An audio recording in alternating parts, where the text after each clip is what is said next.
Hi, this is Josh Kulp. This is the video for Daf Lammed of Masechet Kiddushin.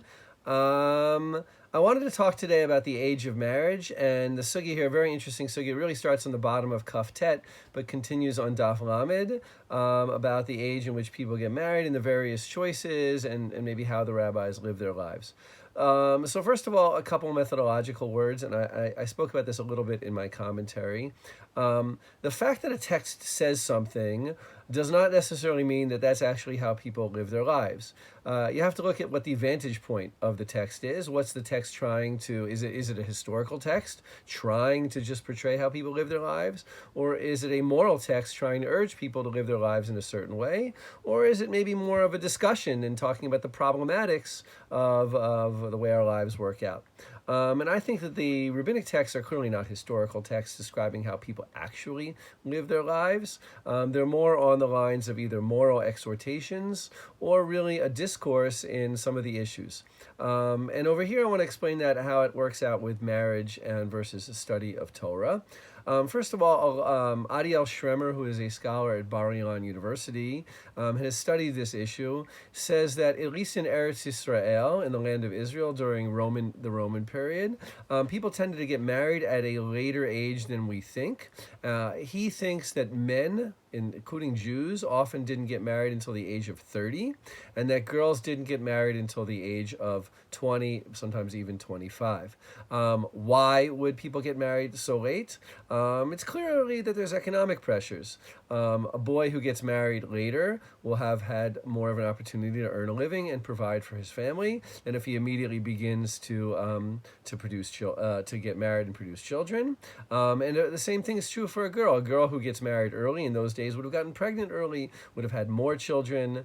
Getting married later, in a sense, is a little bit like a form of birth control in the sense that she won't have as many children. So if you want to have a smaller family, you want to have a better income, in those days you would get married later.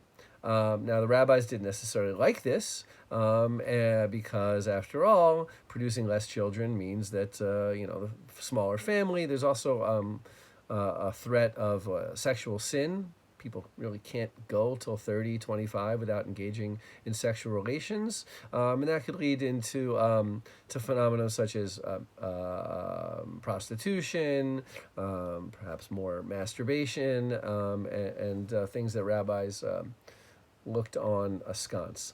So therefore, that's I think the historical point of view, is that people in Eretz Yisrael tended to get married later than we think. In Babylonia, they got married a little bit earlier, but not 12, 13, very, very young age, which we sometimes read about in the Talmud, at least as being a possibility. Now, the issue that the sugya really wants to discuss is, which should a person do? Get married and then study Torah, or study Torah and then get married? From elsewhere, we know that in Babylonia, they seem to have adopted the first option. They would get married and then study Torah, probably because they so feared a single man. What kinds of sexual sins, sexual misdoings would a single man getting into his 20s engage in?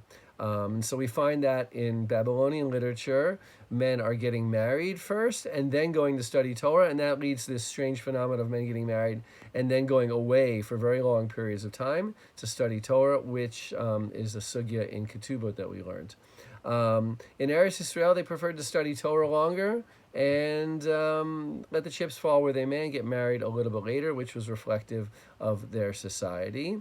I just want to point out that we have this issue too. We may not say something like a millstone on his neck for getting married, but getting married and having children is work, right? It changes a person's life. I know that. Anybody else who's been married and has children would know that. It is hard to engage as intensely in a profession, in an occupation, especially something like rabbinic type of Torah study, which requires really a full heart and soul of a person. And in a lot of ways, people's best, let's say, academic work, artistic work, sometimes financial work, economic work, any kind of work that you're passionately involved in, you know that when you have the needs of the family to take care of, oftentimes there's a conflict. So getting those, for me, it was doing my doctorate, which I did pretty much before my children were born.